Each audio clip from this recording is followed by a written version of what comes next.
Welcome, everybody. Thanks again for joining us in this Shop Talk. This is the fourth Shop Talk webinar that we're having. And again, we've got some really great guests for you. So I hope that you'll enjoy everything that we've got ready for you today. It is a very, very packed schedule. My name is Amir and welcome. So let's go ahead and get started because we do have a lot to cover. So today I will be looking at comparing the Pro2 to 360 cameras. I have a video that's going to cover the Dollhouse View, floor plan view, mesh view, measurements, things like that. And then our special guest, as I mentioned, we have with us today Hakon Erichsen, who's going to talk to you about VR and the future of the highlight reel. So really cool stuff coming up. And then Elizabeth Fabozzi is going to talk about capture services. And then after that, of course, we're going to have Q&A. So in your control panel, you'll notice that there is a questions panel. You can pull that out and ask your question there. You can just go ahead and ask anytime. It doesn't have to wait till the end. Go ahead and throw your question in there and we'll get to it towards the end.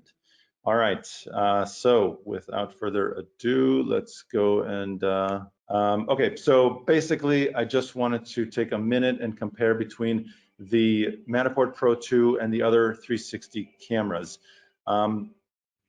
We've definitely had a lot of talk about this, and questions have come up about whether I should use this or that, or maybe a combination of the two. For the most part, the major differences are going to be between the precision and the resolution and the speed of the cameras. So as you can see here on my slide, the Matterport Pro2 is a much more precise camera. Let me just point out a couple the features, what makes this camera more precise than the 360s so you can get a better understanding. What you see here, you have a bunch of lenses here, right? And this center column of lenses, these are your standard RGB lenses, just like what you see over here on the 360 cameras that just capture regular light.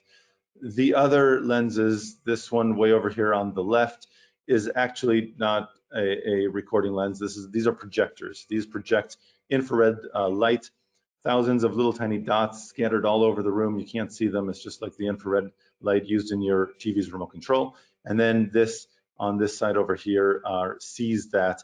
And those two in combination can see the distance of the surfaces. That's what makes the Pro2 so much more precise in its measurement accuracy than the 360 cameras. The 360 cameras are great. They're super fast. 3 seconds to capture a scan position, but you don't have that infrared sensors, so it's not going to be as precise for that matter. For that reason, they use an engine we call Cortex software, basically, to convert their 2D, even though it's a full 360 degrees, it is still a 2D image, into a 3D model. So that's the basic difference. Just wanted to get that out there. In the email to follow this webinar, we'll include a link to a video that goes into a little bit more detail.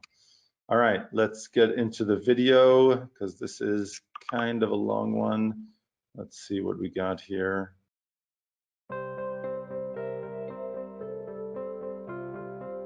Welcome, Matterporters, to another Shop Talk video. In this video, I want to talk to you about the Dollhouse View, the floor plan view, measurements mode, and about the mesh view and what that is, how to take advantage of it, and how to find things that may be blocking you from getting to the places you need to get to in your model.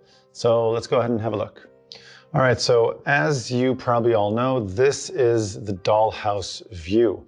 All these little circles in here are where the camera was positioned to scan and complete this 3D model. Now, here's a small pro tip.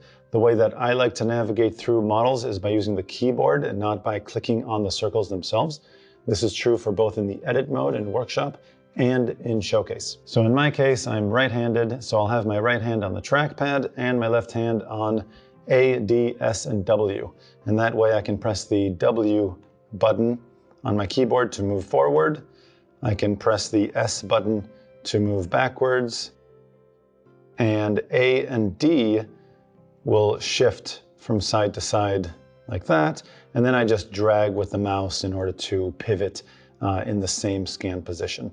And another pro tip is by using the numbers 1, 2, 3, and 4 on your keypad.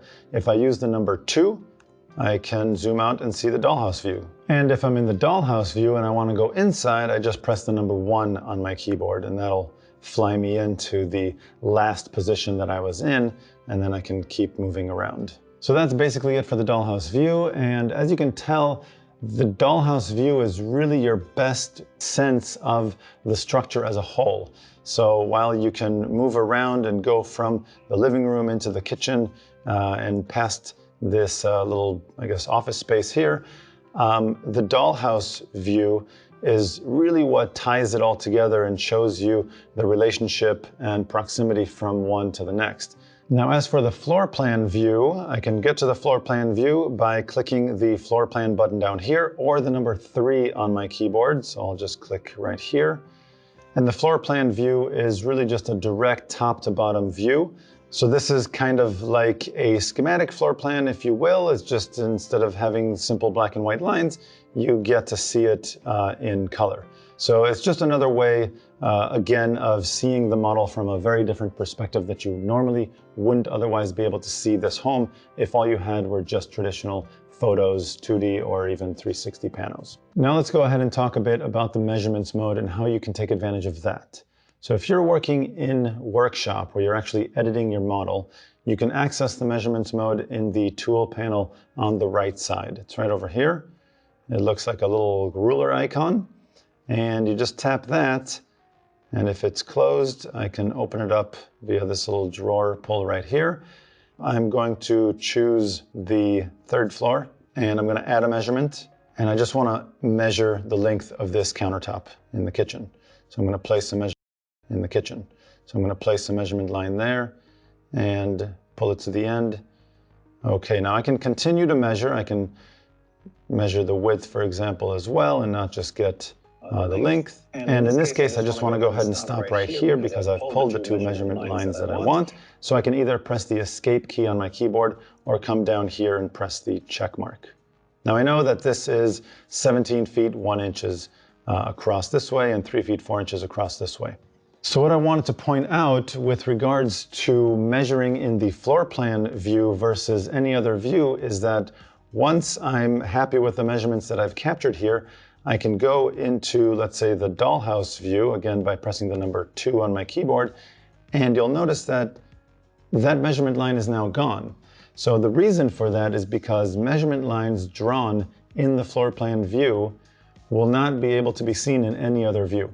My visitors will still be able to see those measurement lines when they see the floor plan view, but not in any other view. Now, the same holds true for measurement lines drawn in the inside or the dollhouse view. They also cannot be seen in the floor plan view. Let me show you what I mean by that. If I go in here and draw a measurement line, I'm going to press the plus sign here again to draw a measurement line. This time I want to go from wall to wall. So I'm going to, let me actually cancel that and turn around and draw it from this wall instead. So press the plus sign here. So what I'm going to do here is just double tap, and you can see that a line was drawn all the way across to the opposite side of the room that is perfectly perpendicular to the surface on which I initially clicked. Now I can go over here and press the check mark again, and there's my line. Now, as I said before, as soon as I go and hit the number 3, seeing my floor plan view mode, that measurement line that was drawn in the dollhouse view is now gone. But again, I can see, of course, the measurements that were drawn in the floor plan view. Now, when I go back into the dollhouse view, I can see my measurement line is there. If I go in here, the measurement line is not visible right now, but as soon as I go back into that mode, the measurement line is here, and you can see that even from the inside view, I do get to see this measurement line. Now it is in Imperial right now. I certainly can go up here to the settings menu and choose metric. Okay, so that covers the measurement mode. Now I just wanted to touch on the mesh view and what that is. Now this is something that's only available to you when you're using Workshop or the edit mode. So this is not available to anybody visiting your model. So view mesh is available to you down here in the corner. I'm sure a lot of you have already seen this and have wondered, what is this view mesh?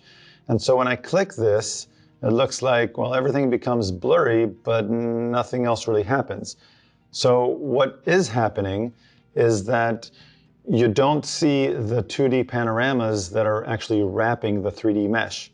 Right now, what I'm seeing in this shot is the 3D mesh only. So this viewing option, along with the Dollhouse View, are really, really good to use in combination in order to find pieces of mesh that might be blocking you from getting through doorways and things like that. Let me show you exactly what I mean. I don't see any circles out here in the hallway, and more importantly, I can see that the circle that is around the cursor here looks like it's kind of on a surface. You can see that when I'm on the door, it's on the door. So this circle tracks the 3D mesh that is behind this 2D panorama that I'm actually looking at right now. So when I click this mesh view, I should be able to see mesh that was captured from these positions. Now in this case, I don't actually see anything, and that's because the photographer who scanned this actually did this very well again and kept the door open. If this door was scanned both open and closed, I would really, really clearly see blocks and bits of mesh in the doorway because they would have the color of the door. In this case, it doesn't look like there's anything, but again, I'm looking at that circle around my cursor and I know there's something there. So I'm gonna go to the Dollhouse View and I want to choose the bottom floor where that doorway is located. Nope. It's not on the bottom floor, it's on the second floor. So let me look at this a little bit closer. As opposed to, for example, this doorway right here, where I can see that as I turn it, I can see this is, there's clearly a hole there. There's no 3D mesh there. Whereas in this doorway, that's not the case. It looks almost like a window, like something is blocking that way. The other indication, as I said before, is that I can't see the circles, the scan positions that are beyond this doorway, not from this side or from the other side. And if you saw that transition, it also looks like I just kind of crashed through this, invisible barrier. So all of these are indications that tell me that there's something here in the doorway causing this to not be as smooth a transition as it should be. Clearly, there's something going on here. I just need to know what it is. So after a little bit of research, I discovered that there is this window right above that doorway. And this is extremely common, especially in front doors where there's that glass above the front door.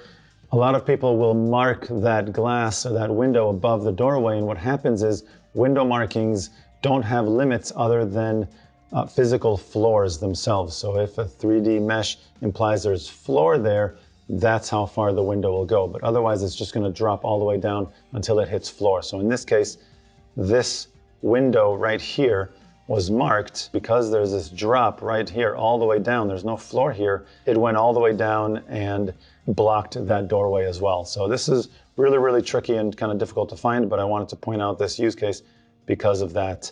And so the solution here would be to remove that window marking, re-upload the model data, and process again. All right, so last thing real quick is the settings down here. These allow you to enable or disable these views for your visitors. Same thing goes with the measurements mode right here. You can enable this or disable this. By enabling the measurements mode, you have a couple options. You can say that your visitors can measure the space.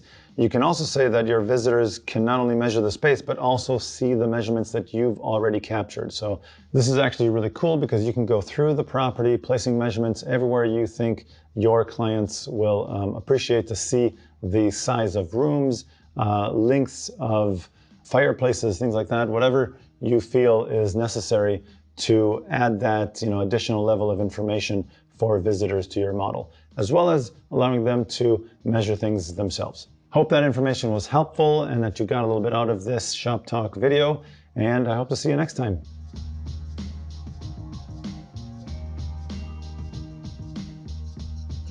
All right, hopefully that was indeed informative. Okay, so Hakon, Thank you very much for taking the time to join us this morning. Can you tell us a little bit about your position, what you do for Matterport? Of course. So my name's Hakon. I'm the chief architect of Matterport. That means I've done a lot of stuff over the last couple of years, but mostly now I'm responsible for our showcase, workshop, and VR teams. Great. All right, excited to learn about VR and what's coming down the road with HLR. Let's get to it. All right, next slide, please. Okay, so one of the reasons we keep improving our VR mode is that it's one of the most engaging ways to look at spaces. So with the new VR mode we recently launched, we're making the experience even better. I'll show you a video in just a bit what that looks like, because I know not that many people have this headset yet, but we've made it a lot better and a lot more engaging. One of the cool things about the new VR mode is that no app is needed. Essentially, anyone who has one of these headsets can go to any space on the web and just click one simple button to enter into VR. So you don't have to install any applications, your customers don't have to install any applications, they just go to your showcase model on your site and click enter VR. As I'm showing you in this video, so do keep in mind that we actually recommend Oculus Quest. We also support Oculus Go for this new VR mode. Oculus Go is no longer sold. So we strongly recommend getting an Oculus Quest headset and recommending that for your customers as well. So let's go ahead to the next one. And I'll show you a little bit of what this looks like. So we're here in the browser. This is the Oculus browser, and let's find some models. So I like the Destination Everywhere gallery, so let's try to find that. Matterport Everywhere.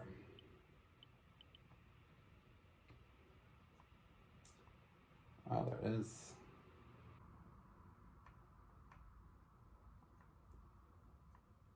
I like this one, the National Gallery. And the first thing you'll notice is on Oculus, we show you this huge Enter VR button. So there's no doubt about where you should click. And by clicking that, you're in VR. And so one of the first things you'll notice is how you navigate around just like in Showcase, using the floor pucks. Just pointing next to one of them, and you'll see very clearly which one you are going to. So in the old VR apps, you used to have these kind of floating spheres around that you had to tend to stare on. And so now it just looks just like Showcase. The other thing I wanted to point out is the quality. So on Oculus Quest, we're able to use much higher resolution.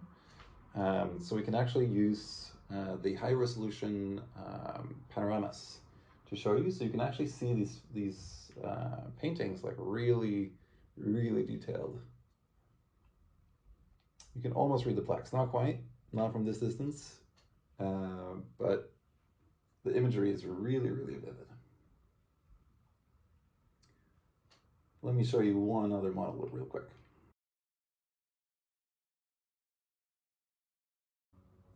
Dream Homes, French Castle. So I want to show you this one, number one, just because it's a really large model. So I just wanted to show you that it works even for really large models. But I also have a couple of features more that I want to show you. So one is that previously, if you wanted to turn around in the model, the only way you could do that in VR was to actually turn physically. But if you're sitting down, that can be a little bit cumbersome.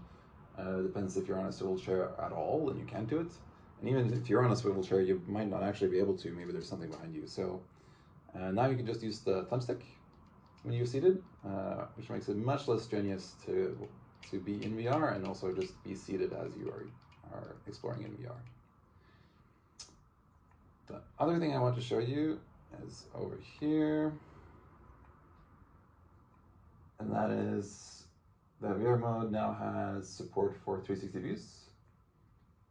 And so this is something our customers have requested a lot because the 360 views are usually of the prettiest parts of the house, right? Like the outside, just like these glorious shots like this. So that's really all I wanted to show you. Now you know what the new VR mode looks like.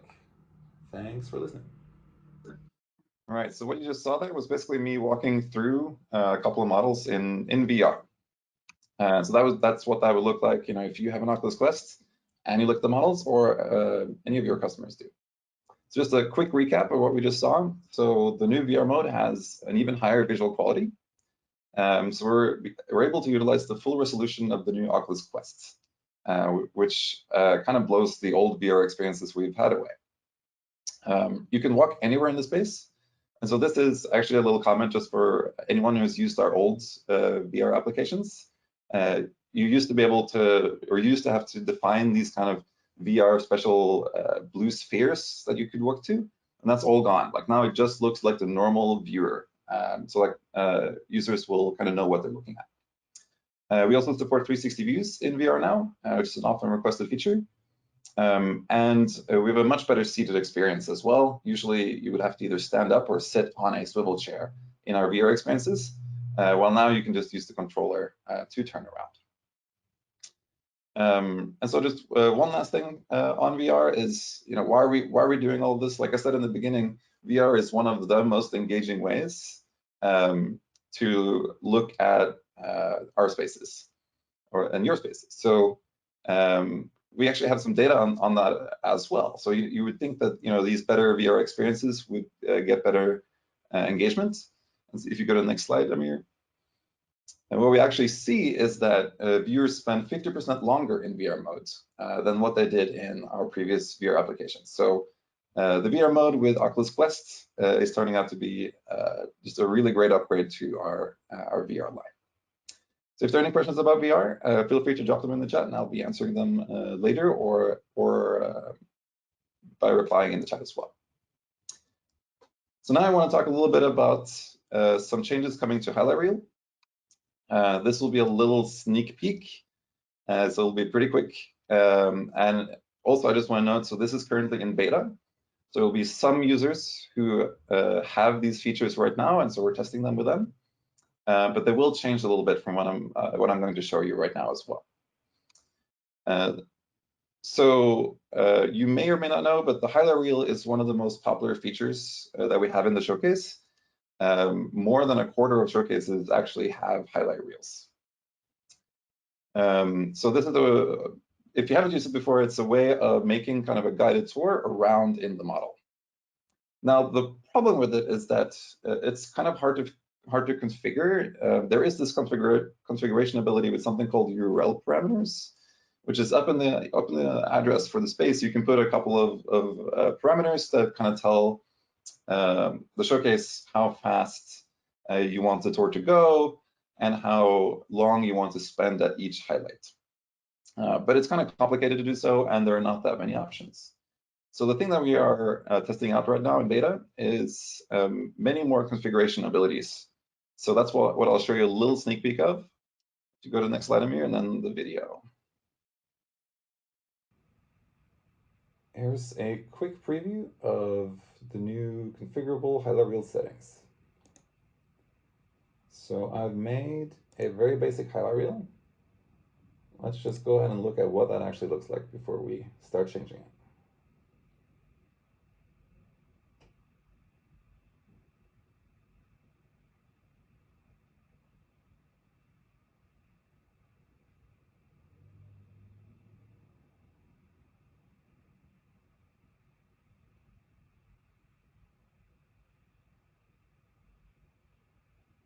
Okay, pretty basic, right?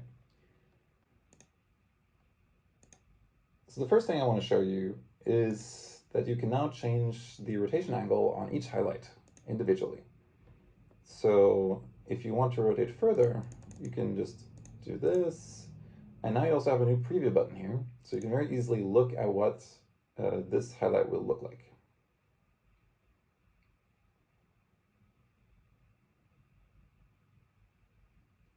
Okay, that looked pretty good. Now, I definitely like doing this in the Dollhouse shots as well. So I'm going to crank this up all the way to 360. You can look at what that looks like. Okay, now that's a little bit slow.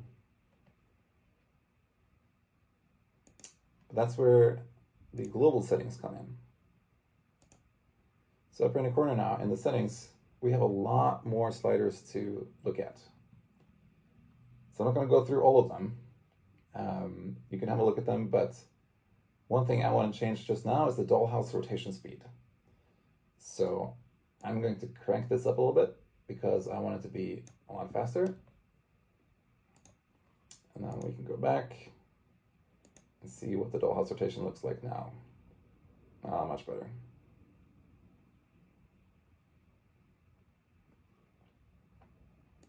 Okay.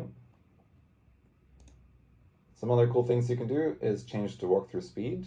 You can actually make it currently really fast. We'll see if we actually will do this.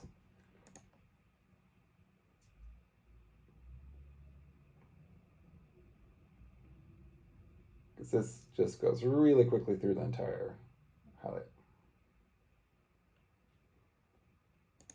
Or you can go really slow and we can just do all of them incredibly slow here. Let's see what that looks like.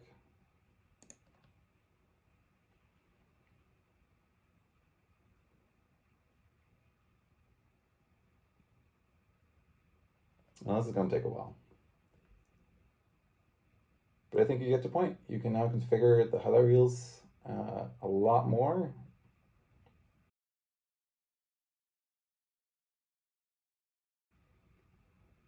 Now this is still in beta, so this will be changing a little bit. We will be polishing based on user feedback, but look out for this feature soon. All right, so just a quick recap again of what you just saw. So with the new highlight reel settings, you'll be able to change the rotation angle on each highlight. This has been an often requested feature.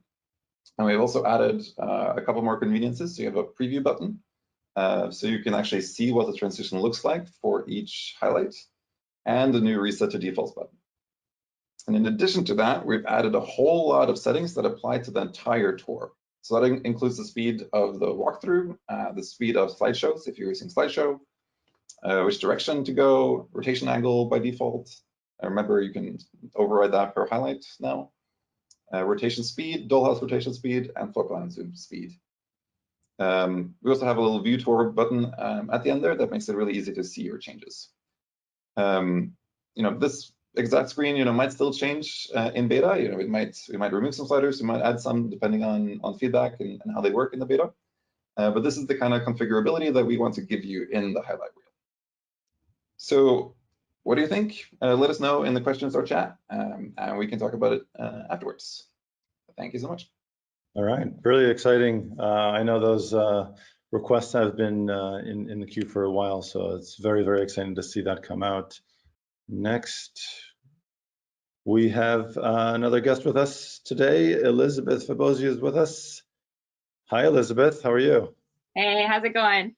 Thank you so much. Thanks for joining. Of course. So hello, everybody. Elizabeth here, Product Marketing Manager at Matterport.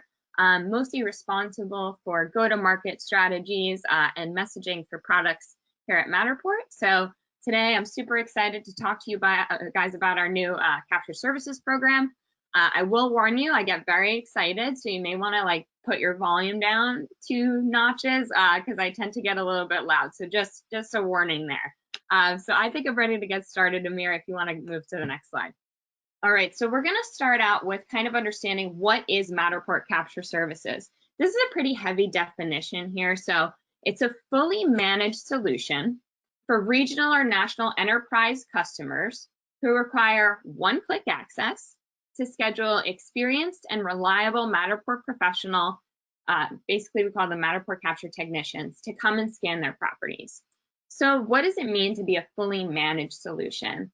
That really means that you don't have to worry about purchasing the hardware. You don't have to worry about understanding how to operate the camera or some of the other things that go along with adopting Matterport as a service. So what we're doing here is we're actually allowing usually enterprise level customers. So these are customers that have, 200, if I have Elizabeth Fabozzi's clothing store, and I have 200 stores throughout the country, and I want to get all of those stores scanned within a month to put them up on a website, because during coronavirus, I want to sell all of my merchandise virtually through my stores. So I want to be able to order a fleet of kind of what we call capture technicians to go out and serve those stores so that I can quickly attain digital copies of all of my spaces. So who are our capture service customers and what does this look like? These are some of the customers we've recently onboarded. These are all kind of real estate customers. So commercial real estate and residential real estate. These are global brands as well as national brands. So these real estate agencies own thousands of properties across the US and have a consistent need to get those properties scanned. So we work with anybody from large corporations in commercial real estate all the way through retail stores and manufacturing facilities as well. So how does it work? So once you join the Matterport Capture Services, once you adopt Matterport Capture Services at your company, you basically have access to a fully dispatched program where executable jobs are sent directly to our Matterport Capture technicians. So you would work with our Matterport Capture Services team to set up a schedule of captures over a certain period of time. And what I really want to say about this is we are focusing on large enterprise clients. So these are customers that have, thousands of stores across multiple geographies that need it to be done in a quick amount of time. So those that qualify for Matterport Capture Services are not really your kind of one office real estate agencies or, your one store that you want to put on Google Street View or one museum. Capture Services is really designed for those that have a recurring demand in multiple areas that it would be very difficult for an individual photographer to serve. So we've deployed this awesome program and have all these capture techs across the US and the world. So currently we're seeding what we call seeding the ecosystem, which is onboarding these capture techs in select cities across the US and the globe. And the reason we're starting with these select cities is we want to ensure that this ecosystem we are creating between the client, the capture technician, and Matterport, everybody is incentivized. And so when we onboard folks one city at a time, we know that there's demand in that city. So that capture tech, what we go for, the sweet spot, is about 10 captures per month per capture tech. That seems to keep everybody in the system motivated and excited to continue working with us. On the bottom of this slide here, which will be included in the follow-up, is a link to our Matterport Capture Services page. On that page, there is a map. You can actually use that map to identify where our capture services are located currently. So why would somebody adopt Matterport? Why would a Fortune 500 company adopt Matterport? It's a fully managed solution, so they don't have to worry about sending hardware to every single store and training up the employees on how to use Matterport to get their digital twins in their portfolio. There's no hardware needed, so these guys don't have to pay upfront for hardware, and they don't have to worry about training staff on how to use that hardware. The third point is really important, is standardized pricing. So traditionally in our community, what we would do is we would just kind of search for somebody who had a Matterport camera in a particular location. But the prices may severely vary between, Los Angeles and Nashville. So in order to create as consistent pricing and offering for folks that have needs across multiple geographies, this standardized pricing is really important to them because it helps them predict and budget out the cost of Matterport in a more consistent way. The fourth point is just a consistent and reliable product and service. We onboard these Matterport Capture technicians. We vet them. They need to be experienced. I'll go through some of the qualifications later in the deck. They need to be experienced. They need to have great customer service, and they need to be reliable. So we basically guarantee that consistency when joining the Matterport Capture Network. So last thing is 2-day delivery from date of capture. So if you're an agent for Cushman and Wakefield, you would go to your landing page in Cushman and Wakefield and you would schedule a Matterport Capture. Capture Technician would show up, scan the space, and then within 2 days, you would have that space inside your account. So for customers that have just these large needs across multiple geographies, Capture Services is a really great program for those folks. So who are these Matterport Capture Technicians? Who are we bringing into the program? Like I said, we want highly experienced folks with Matterport Pro2 cameras. So we're more than happy to discuss people that, you know, maybe want to buy a camera to join the network, but really what we're looking for are experienced Pro2 users. The second qualification is you need a Pro2 to be part of the program. The Pro does a great job. You know, it produces some excellent models, but really the high fidelity experience from the Pro2 is what we want to offer our customers that are in the Capture Service program. We look for great customer service and advocates of Matterport. So, you know, getting on site with a big smile, you are representing our company. So, you know, we know that a lot of you are just super enthusiastic about how Matterport works. So, you know, just coming on site with a smile and being able to serve that client. Matterport will actually be will be paying you guys. So that's how the transactions would work. You would work directly with Matterport to invoice us every 2 weeks for your jobs. And I'll give, at the follow-up of this, we'll give you some more information about how to sign up to be a Capture Tech. So how do I sign up to be a Matterport Capture Technician? So we're going to include some links at the end of this as a follow-up. One will just be the Matterport Capture Services webpage. It has a ton of information on there, including the in-network cities. If you scroll to the bottom, there's a button that says apply to be a Matterport Capture Technician. I'm actually going to include the link that goes directly to that application page as a follow-up as well. You can go ahead and fill out that application. I will say we have about 600 applicants already in the backlog, and we're hoping to onboard them as quickly as possible, but we want to do it strategically and in a way that we're serving customers in the right cities, and that when we onboard these Capture Technicians, they have enough work to keep them motivated to keep with the program. So I'm just letting you guys know, so we only have 125 cities so far. We're growing every single day.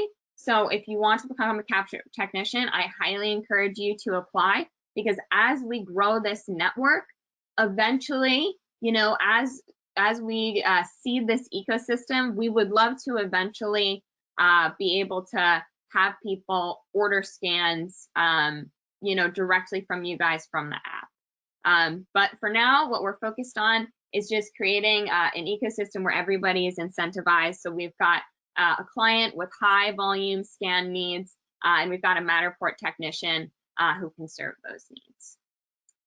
The last thing I want to say about serving for Matterport Capture Services is the radius or coverage area of the job. So when you are assigned a city, say New York City, we need you to be able to serve at least a 35-mile radius around the city center of New York City. And then if you want to, we have a 100-mile radius option, and then you could, that would incur a travel fee for you as a Matterport Capture Technician. So what documents should I have ready when joining the program? So first and foremost would be general liability insurance. We need that to cover both you and ourselves when you arrive on site, especially nowadays with some of the virus that's going around. We just want to make sure that everybody stays safe and is covered. Next is obviously a W-9. We want to pay you guys, so we would need that W-9 from you guys. And then the other two documents you would receive after you had already signed up, which is signing our master service scanning agreement, which is an agreement between you and Matterport. That would basically be a contractor representing Matterport in the field. And the lastly is our statement of work. Inside that document, you'll have things like service level agreements and timelines and guidelines on when we should upload, the quality of the upload, and such. How do I serve a Matterport Capture service request? So initially, the customer will come in, they fill out a form. Right on the form, we actually have them select like the square footage, and we equate that to a time. So they may say, you know, I want you on August 7th between 4 and 6 p.m. And what will happen is the calendar only shows your availability. So the agent will only be able to book at the times you're available. So you won't be like surprised in the car one day to see a capture request that needs to be served in 2 hours and you're on your way to Tahoe. As long as you keep your calendar accurate, that will be reflected to the customer, so they can only book you at times when you're available. The way that we select which capture technician will serve the job is a combination of proximity to that area. And then this is only particular to folks that are serving some of the insurance carrier enterprise deals that we have. But you would actually also need to you would be selected based on the carrier's preferred network. So if there are several capture technicians within that radius of the location of the job that needs to be scanned, in the insurance and restoration industry, they actually have preferred vendors. So we would select the person that was closest, and if there was a person that was closest that was a preferred vendor, that person would get the job. But that's only specifically for insurance and restoration folks who are serving the capture services deals. Lastly, you may need to link your regular business calendar to our system. Like I said, this is just to ensure that when somebody orders a capture, you are actually available at that time. And that is it for me. There's probably a lot of questions. I'm more than happy to answer some, so I'm going to go through those in just a second. But I'm all done here, Amir. So thank you so much for having me. Appreciate it. Yeah, thanks. That's great. That's super informative, and I know a lot of our guests today are happy to have gone through that. And again, just as Elizabeth said, very soon we're going to get to the live Q&A, and we'll address all your questions. So please keep them coming. All right, so just last thing before we get to the live Q&A, again, just wanted to point out where you can get help and support for all the questions that you might have. If you go to the support page, it's located in the resources tab at the very top of the Matterport.com website. Support right there at the top, and that's like the main hub for everything support related. So you can get to the help center from there. You can get, you know, the top FAQs. So everything's right there. So just check that out when you have any issues. As far as reaching out to our support team, they are pretty much officially caught up. So I'm sure a lot of you are happy to know that there has been a backlog, but I'm very happy to say that I believe tomorrow officially they will be 100% caught up. So don't be shy. Send in your support related requests.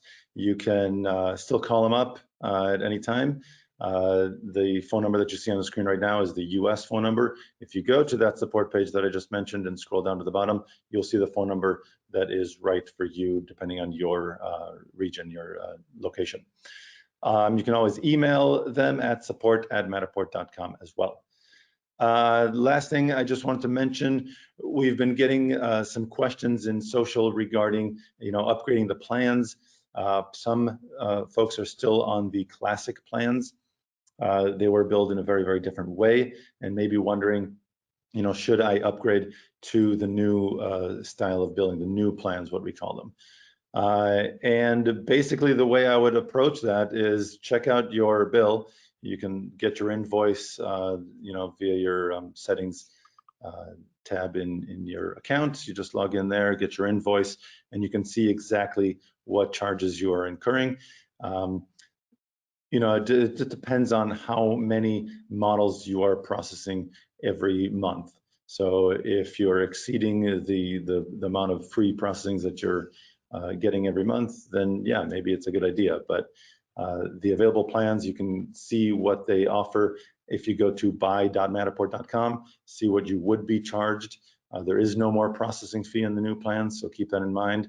And that's a good way to compare before you move over. Okay, lastly, just wanted to mention that we have our Facebook page at facebook.com/Matterport. Always a good place to keep updated on the the latest things that are happening.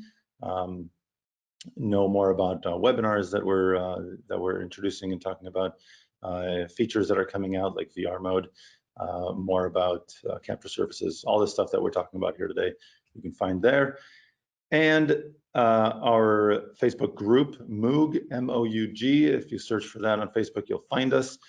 A lot of conversations through there, as well as people saying, hey, check out my space, it's really cool. And we agree, it is really cool.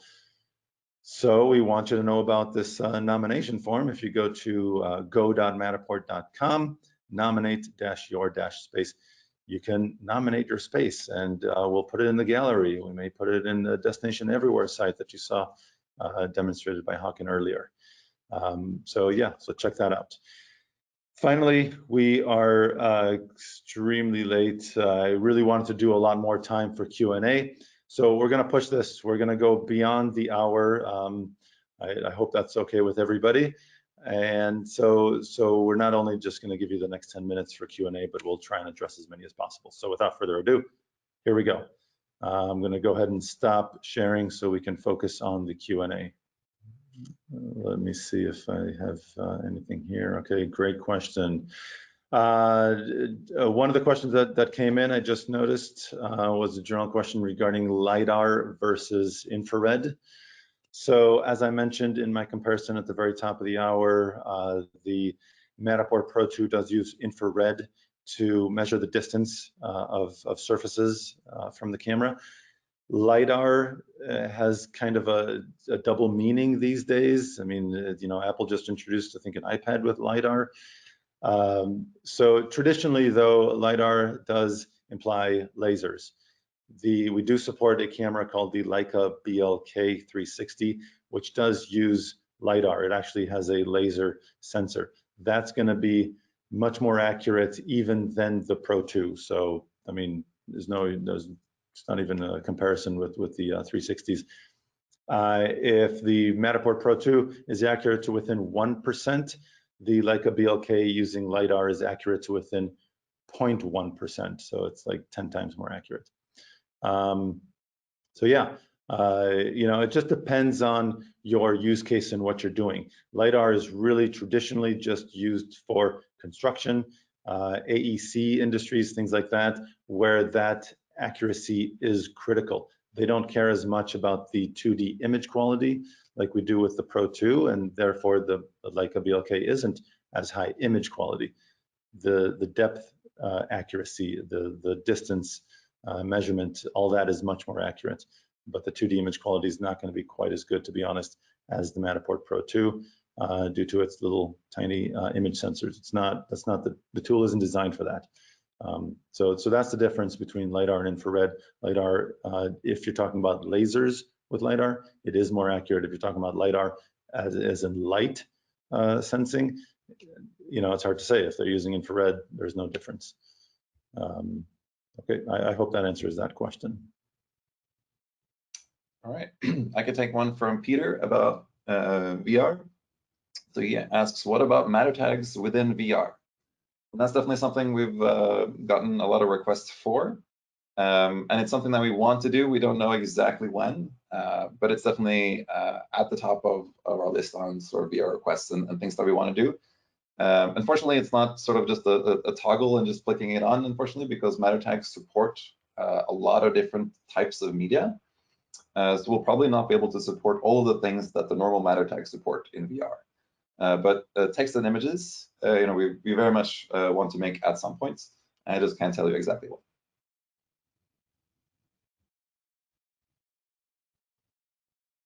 All right. Elizabeth, if you have one, go for it. If not, there's a question from. So I have a question. I've applied to be a capture tech twice. I fit all of the guidelines and I've still not been contacted. So great question. Apologize on the delay. So we do have a backlog of about 600 capture technicians right now that we're trying to go through. There could be a couple of reasons why we haven't contacted you just yet.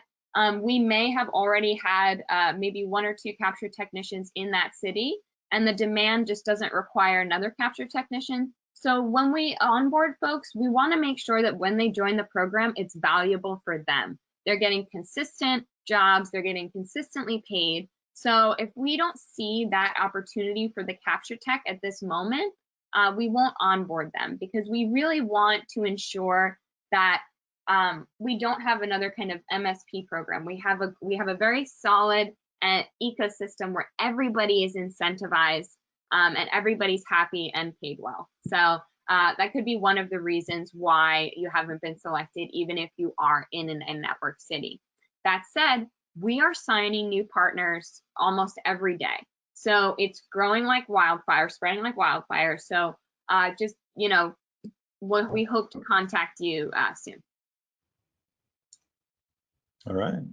Another question here from Tom says, when creating a new model for a home, I wish to place highlight reels, markings, text rollover, call out the matter tags and upgrades.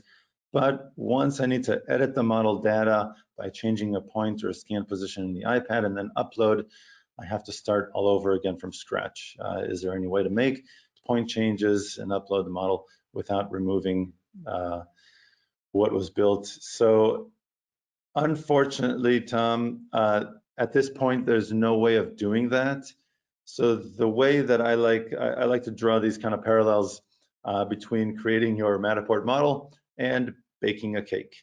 When you bake a cake, you've got all your raw ingredients, and then you throw it in the oven and it gets baked into a cake. Unfortunately, once that cake has been baked, there is no more adding more eggs and flour and sugar and stuff like that. So unfortunately, if you do need to correct that raw data that's in Capture, as I mentioned in my video, you need to remove a marking that was placed accidentally or incorrectly, or you need to include a forgotten scan position, anything like that, and you need to recreate that model. All that data goes through and gets reprocessed into a whole new model.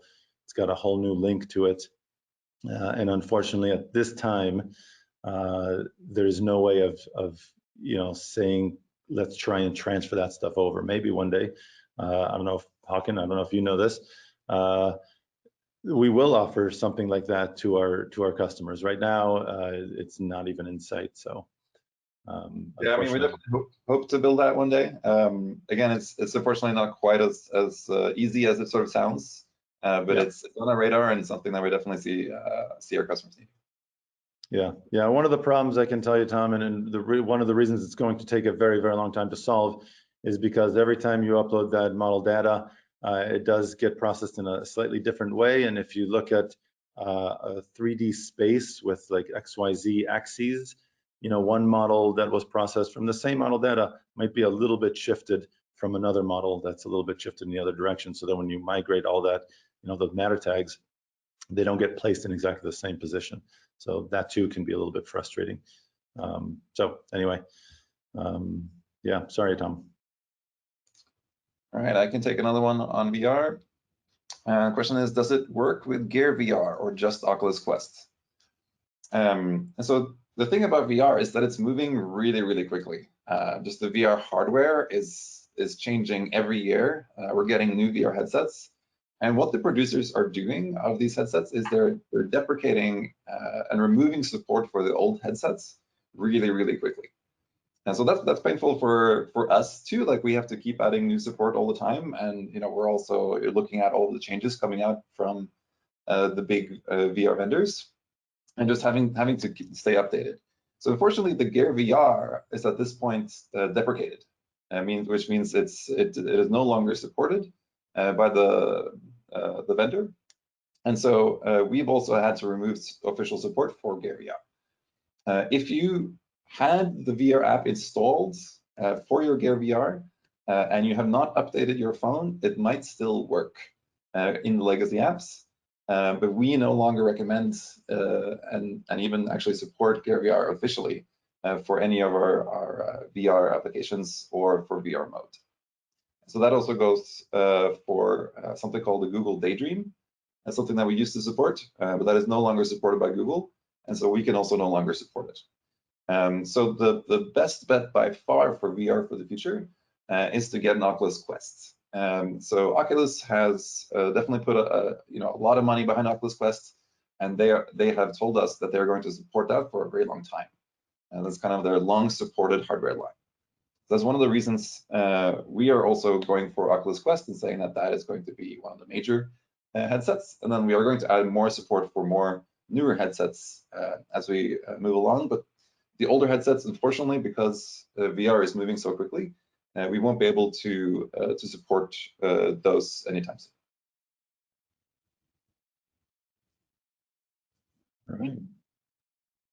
I'll take the next one. It says, this is from Doug. Does this mean if I work local with a local Remax and you sign up Remax as a corporate customer, I might be competing with your services?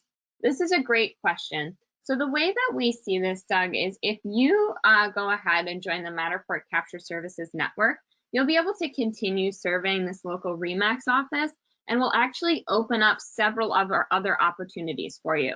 So you'll not only be serving Remax, but you also may be serving Sotheby's and Compass and other corporations that we've signed up. So you get a lot more consistent jobs, as well as not having to do any selling. So you'd be able to show up and get more jobs more consistently at a consistent kind of pay rate. So our thought here is when we join the program, not only will you be able to serve this client, but you'll be able to serve other clients in that area as well. Yeah, good question. All right, I got one from James. This is a great question, so I really want to address this and make it clear to everybody. So James asks the 360 cameras to add to the actual 3D model. They aren't just 360 photos that you manually place in 3D space. Yes, by all means, James. That's basically what, the biggest thing that differentiates Matterport from anybody doing 360, walkthrough tours or whatever they want to call it. It's not what we call a digital twin. That does not have 3D. With 360 cameras in Matterport, you are actually getting a 3D model, a true 3D model. It has the dollhouse, everything that you saw in the video. If you saw the video that I showed, if not, we'll have it available after this webinar. But yes, bottom line is, whether you capture with the Leica BLK, the Matterport Pro2, any of the 360 supported cameras, or even your iPhone or iPad that we now support, all of them create a true 3D model with a dollhouse, with the ability to grab measurements, things like that. So it is not just 360 panos that you need to manually configure into the layout of a floor plan of the home. Fully automated. You just place the camera down, click the button in your capture app, and it scans, aligns automatically, and you're good to go. Hopefully that answers the question. All right, next one up. So I have from Jeffrey, what is the rate to be a capture tech? Do you receive a discount on your camera?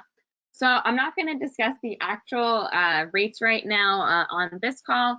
So the rates are pretty consistent as a capture tech, but the price per square foot will change depending on the contract. So I'm not going to review that right now, but feel free to kind of ping our website or sales team if you've got some questions on that. To be a tech, do you receive a discount on your camera? So you will not receive a discount on your camera to be a tech because you should already own a camera to be part of the Matterport Capture Service Network. So we have a kind of a threshold of minimum of at least 20 digital twins created. So we don't offer a discount for those who want to purchase a camera just to join the Capture Services Network at this time. Yeah. All right. Okay, I do have another question here also, actually, that I'd like to point out. It needs to build a large Matterport model of our event center facility, and it will take 2 to 3 Matterport models that link through Matter tags. Each model will be just over 200 points. Is that okay? Also, will linked Matter tag models create one larger dollhouse? Any other suggestions when creating a model this large? Okay, so large models are definitely a little bit more complicated for a couple reasons. If you're saying that it's going to take 2 to 3 models and each model is just over 200 scan positions, actually, I would be inclined to suggest that you start by first trying to capture everything into a single model. Reason being is, your other question is, will it all be in a single dollhouse if they're separate models that are linked via the Matter tags? And the answer is no. So if you do want it or prefer it to be all in a single dollhouse, I would start by scanning everything into a single model, see if that can process. You shouldn't have too much trouble scanning that larger model into the iPad. The problem is not there, especially if you have a good enough powerful iPad like the iPad Pro.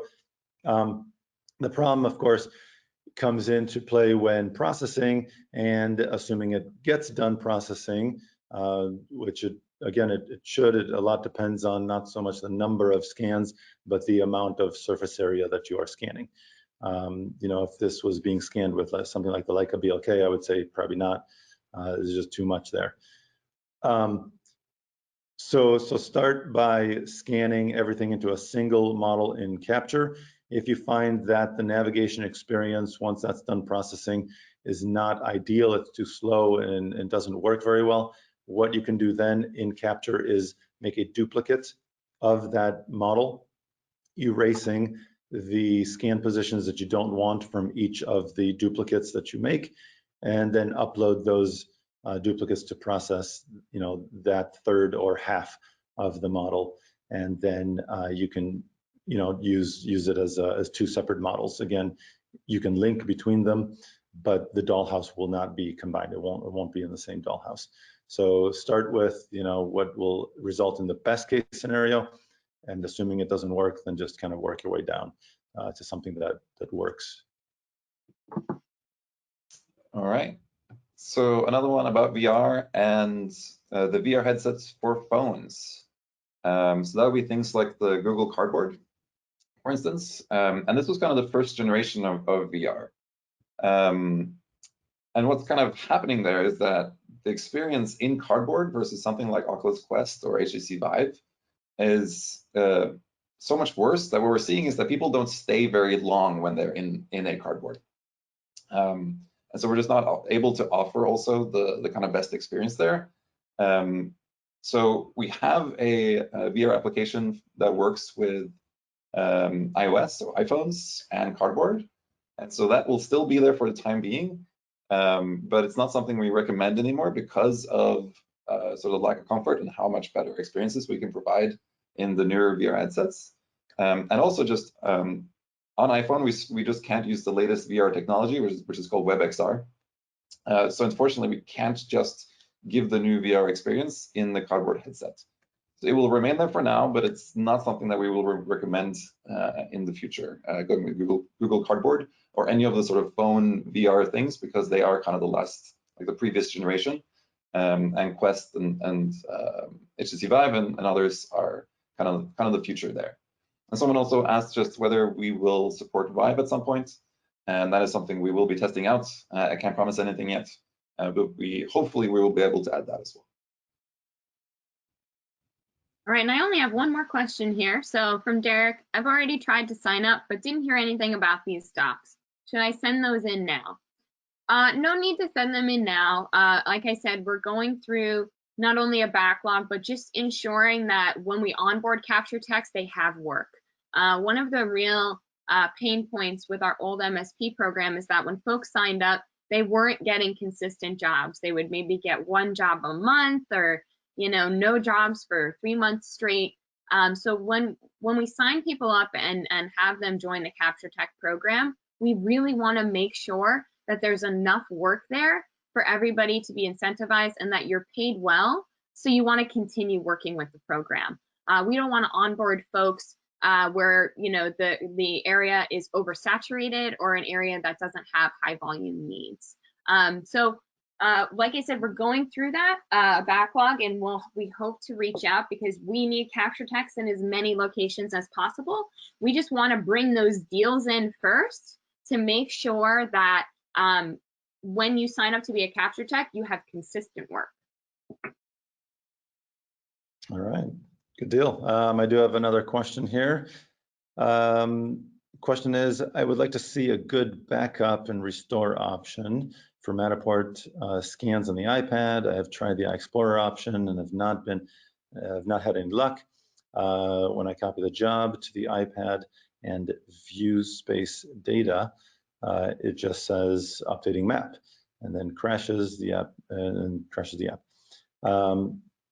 We really need a good native solution for backing up and restoring the scan data. You're absolutely right. I couldn't agree more, to be honest. Unfortunately, currently the only proper backup solutions are either using iExplorer or iTunes. The way you do iTunes is not by backing up the entire iPad, but you can actually go in and selectively choose to back up the jobs folder, which for those of you who don't know, the way Capture is structured, there's a jobs folder. Within that jobs folder are folders that kind of house all the files for each one of your models. So everything gets copied over, and then when you're looking to restore, you just copy everything back. My suggestion would be for backing up to not only copy that jobs folder, or if you're using iExplorer, you can go in and selectively choose specific folders within the jobs folder. I would recommend backing up the entire jobs folder, as well as all of the database files. They're the files outside of the jobs folder. They say there's DB in the name. I think it's DB dash or .db, something like that. Copy all those over, and then when you need to restore everything, including the database files that go along with that jobs folder. So that should prevent you from running into any kind of updating map issues that are causing your crashing for the time being, until we do get a proper backup solution. So I have another one on highlight reel. Yeah, go for it. And so, is it possible to download a highlight reel as a video? And that's something that we definitely want to make really easy in the future. But for now, you will have to use like screen recording software. So for instance, on a Mac, you can use the QuickTime player as a screen recording software, but you also have various other options on Windows and Mac. We may have an experimental beta feature coming out at some point where we'll make that pretty easy, because we know that this is something that a lot of people want to do and put on YouTube or on other places where you can't embed an actual 3D model. So great question, and we're very much aware that this is something that would be great. Yeah, for sure. I know that that'd be great to have, actually, downloading that as a video. If you don't know, there are some videos that you can access. They're little teaser videos. Well, it's not your entire highlight reel, and they might miss some things. If you don't want to deal with screen recording, if you go into your model page and look on the left-hand side, you'll see photos and videos there as an option, and you click on videos. There are 3 options that you can download if you want to use that in your marketing material.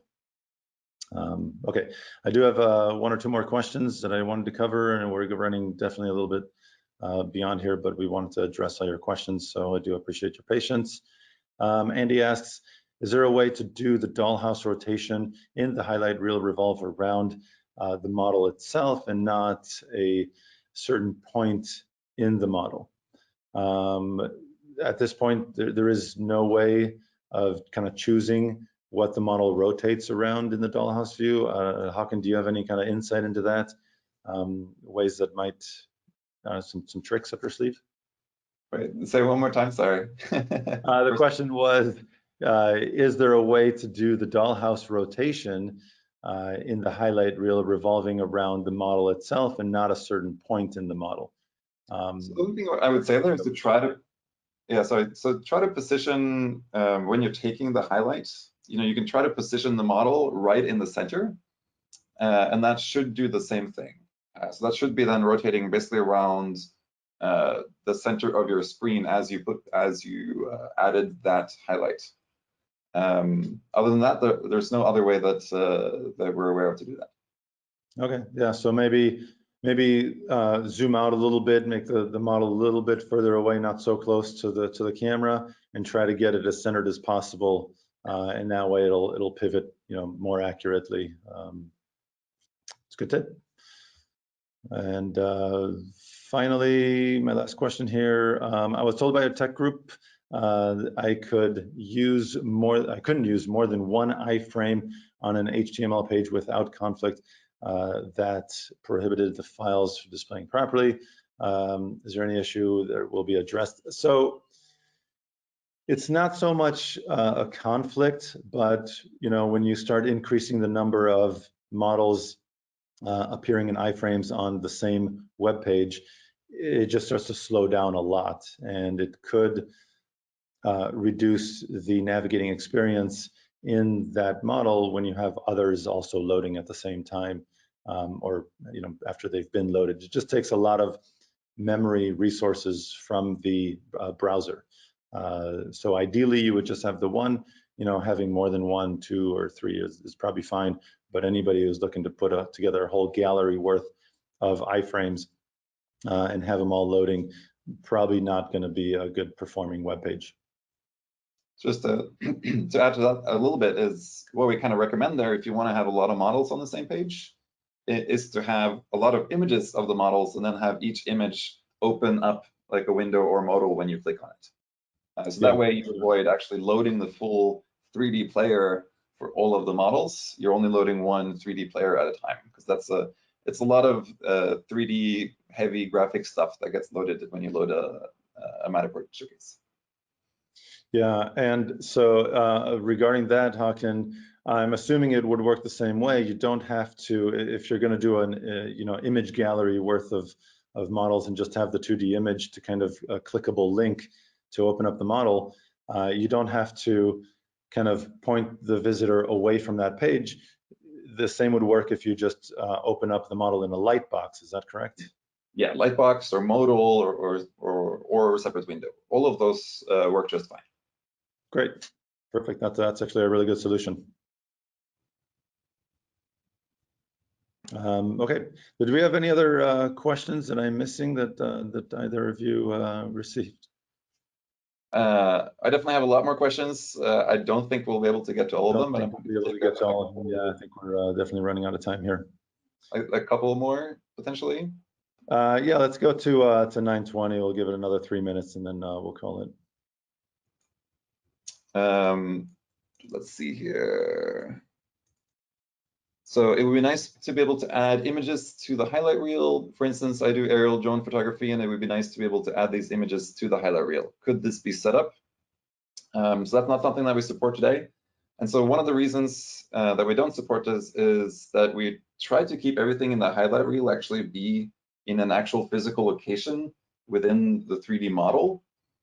Because what we see is that users get kind of confused if they're looking at something and they stop the highlight reel at that location, and then they don't know where to go. It might still be something that we can support in the future, but right now we don't support adding kind of custom content into the highlight reel, unfortunately. One workaround can definitely be to include that image into a matter tag. Yeah, that's a great idea, actually, using a matter tag as your, in sort of the start zone or close to the door or something. You can add a video or something in a matter tag there. I've seen that work great a lot of times. And then I can take one more pretty technical question here. So yeah, one last question. Am I pulling? We have so many more we could answer, but sorry about that. I know. So what is the source of distortion in the 360 images using the Pro2? Typically around ceiling fans, tables, chairs, when taken within 10 feet. We have 2 Pro2s that I've been using since release, and I've not seen any sort of firmware update to help resolve them.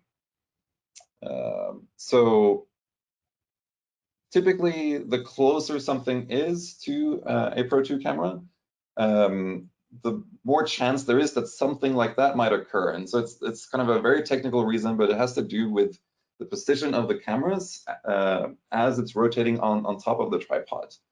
And so it's something that we always try to do the best possible job of as we stitch these images together.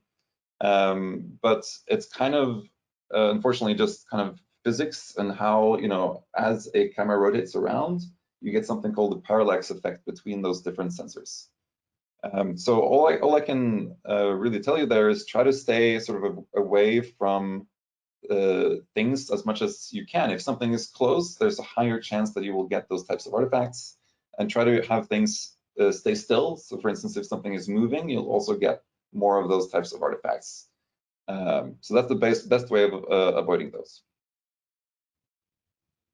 Great. Okay, so we do have more questions, and I really wish we could get to all of them, but I mean, we're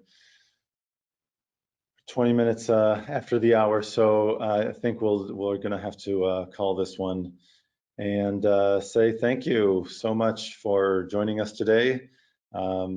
It's been super informative. Hakon and Elizabeth, thank you so much for sharing your knowledge on the things that you're working on. Thanks for hosting me. Thank you so much. Yeah, of course. For anybody who missed any part of the webinar, this will be available. We'll have a link, we'll have a follow-up email with links to not only the complete webinar, but also the videos that we showed you and links to other things that we've been talking about. So please look out for that. And that's it. We'll be back with another shop talk in another 2 weeks. So with that said, thanks again for everybody for attending and asking all these really great questions and making these shop talk webinars possible. Really appreciate it, and have a great rest of your day. Take care. Thanks, everyone. Thanks, everyone.